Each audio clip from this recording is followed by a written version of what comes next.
ఈ ట్రోఫీని ఎక్కడ పెట్టాలి?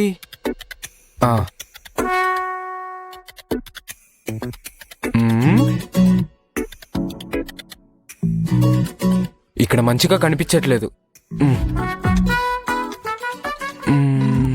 ఇంకెక్కడ పెట్టాలి?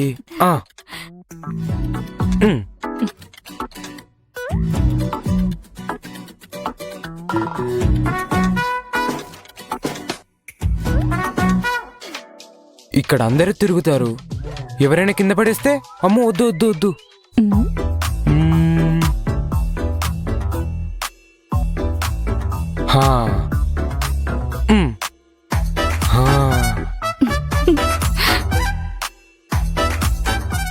మరీ మూలకైపోయిందే. వద్దు. అమ్మా, నీ టైలరింగ్ మిషన్ మీద పెడితే ఎలా ఉంటుంది? ఏయ్, నా చేతిలో తన్నులు తినాలని ఆశగా ఉందా? ఇందాకడి నుంచి చూస్తున్నాను. ఆ ప్రైస్ పట్టుకుని ఓ తిరుగుతున్నావు.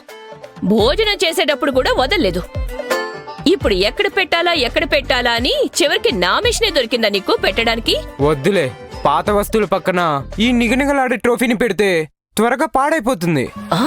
ఏమన్నావు? ఎక్కడ పెట్టాలి?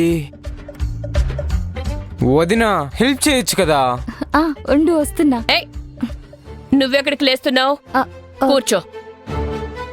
తలకి నూనె రాస్తుంటే కనిపించడం లేదా? అత్తయ్య, పడుకునే టైంలో ఇదంతా ఎందుకు? నూనంతా పరుపుకు అంటుకుంటుంది. అంటనివ్వవే. రాత్రి తలంతా నూనె పెట్టి పొద్దున్నే వేడివేడి నీళ్లతో స్నానం చేస్తే ఒంటికి చాలా మంచిది. అమ్మా, అలాగే నా ట్రోఫీని ఎక్కడ పెడితే మంచిదో నువ్వే చెప్పు. వచ్చిన వాళ్ళందరికీ బాగా కనిపించాలి. ఓ, అందరికీ కనిపించాలి. అలా అయితే ఒక పంచే, నా తల మీద పెట్టేరా. తల కట్టుకుని ఇల్లంతా తిరుగుతూ ఉంటాను, అప్పుడు అందరికీ కనిపిస్తుంది. అవునా? సరే. ఏయ్, సరే సరే, ముఖం మార్చుకోకు. అదిగో ఆ టీవీ స్టాండ్ ఉంది కదా, దాని మీద పెట్టు. ఎలాగూ మన ఇంట్లో టీవీ లేదు. వచ్చిన వాళ్ళు కూర్చోగానే ముందు కనిపించేది ఆ స్థలమేగా, అక్కడే పెట్టు. చూడటానికి కూడా బాగుంటుంది. అది అది అది అది మా అమ్మ అంటే. లవ్ యూ, లవ్ యూ అమ్మా. పూర గాడిదా. అక్కడే అక్కడే బాగుంది. అమ్మా, నా ట్రోఫీకి సరిగ్గా సరిపోయే స్థలం ఇది. ఇంతకీ అక్కెక్కడా? తనకు కూడా చూపించాల్సింది. అప్పుడే మీ అన్నయ్యతో కలిసి బయటికెళ్ళింది, ఇంకా రాలేదు. ఎక్కడికి వెళ్ళి ఉంటుంది? రే, ఫోన్ మోగుతోంది చూడు. సరే అమ్మా.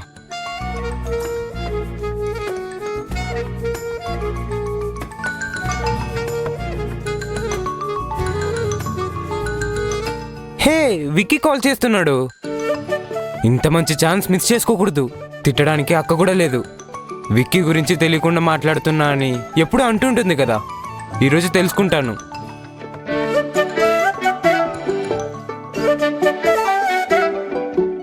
హలో మీనాక్షి గారు.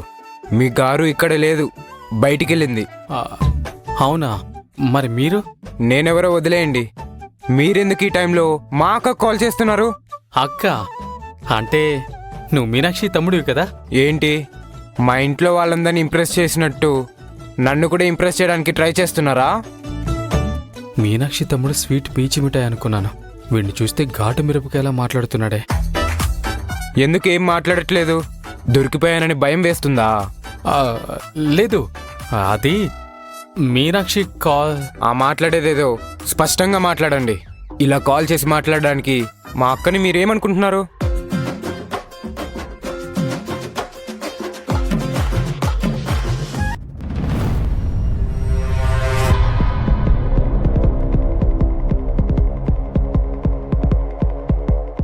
నా రాణి, ఆ అమ్మాయి నవ్వుతుంటే మొత్తం ప్రపంచమే ఒక్క క్షణం ఆగిపోయిందా అన్నంత అందం.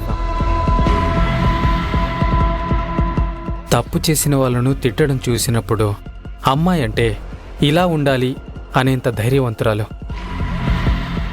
తను నా కళ్ళ ముందుంటే ప్రపంచాన్ని గెలవగలను అనేంత ధైర్యం నాకొచ్చేలా.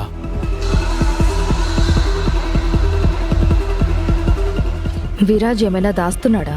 ఒకవేళ విరాజ్కి తను చెప్పినలాంటి అమ్మాయి దొరికి ఉండాలి, లేదంటే అలాంటి అమ్మాయి దొరకదు అన్న కాన్ఫిడెన్స్తో మాట్లాడుండాలి. ఏం జరుగుతుంది ఇక్కడ?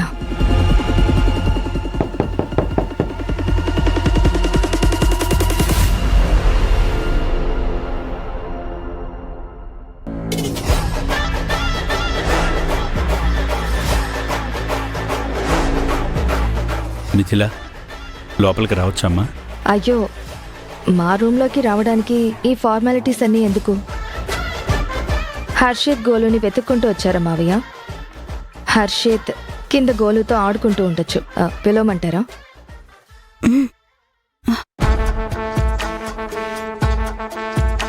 వాళ్ళు లేరనే కదా మేమొచ్చింది. మావయ్య, నువ్వు భవానీని ఇంకా క్షమించలేదా మిథిల? నేను అత్తయ్యని క్షమించడమా? ఏం మాట్లాడుతున్నారు మావయ్య? నేను చూస్తూనే ఉన్నాను, నువ్వింతకు ముందులా భవానీతో మాట్లాడడం లేదు. ఇప్పుడు ఏం జరిగిందని ఎలా మాట్లాడుతున్నారు? నువ్వు నన్ను ఇగ్నోర్ చేస్తున్నావు మిథిలా. ఉదయం చూస్తే ఎవరో జ్యోతిష్యుడి దగ్గరకు, బ్రోకర్ దగ్గరకు వైజయంతి, శాశ్వతీలను తీసుకెళ్ళావు.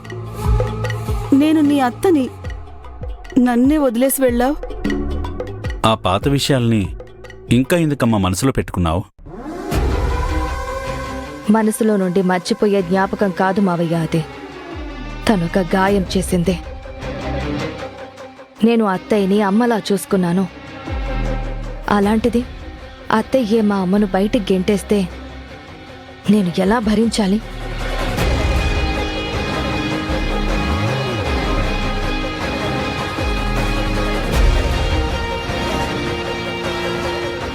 రేవతి గారిప్పుడు క్షేమంగానే ఉన్నారు కదా, ఇప్పటికైనా ఈ విషయాన్ని వదిలేయచ్చు కదా. దేని వదిలేయాలి మావయ్య? మా అమ్మ ఇంటి దారి తెలియక రోడ్ల మీద తిరగడాన్నా? లేదంటే అమ్మ లేదని నేను రోజంతా తల్లడిల్లిపోవడాన్నా? ఇప్పటికీ గుర్తొస్తే ఒళ్ళంతా వణుకు పుడుతుంది. నాకొక పెద్ద ట్రామాలా మిగిలిపోయింది.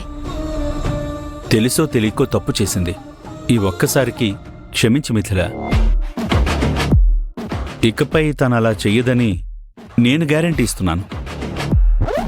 అమ్మ దొరికింది కాబట్టి అంతా సరిపోయింది. ఒకవేళ దొరక్కపోయి ఉంటే ఈ క్షమాపణ ఎవరికి ఇవ్వాల్సి వచ్చేది మావయ్య? మిథిల, నువ్వు మాకు దూరం అయిపోతే మాకంటూ ఇంకెవరున్నారు? నాకైనా మీరు తప్ప ఎవరున్నారు మావయ్య? అవును కదా, అందుకే మనమంతా కలిసికట్టుగా ఉండాలి. ఇప్పుడు ఇంట్లోనే చూడు, అందరూ విరాజ్ని సింహాసనం ఎక్కిస్తూ మనల్ని మూలన కూర్చోబెడుతున్నారు. నువ్వు కూడా దూరం పెడితే మమ్మల్ని పట్టించుకునేవారెవరు?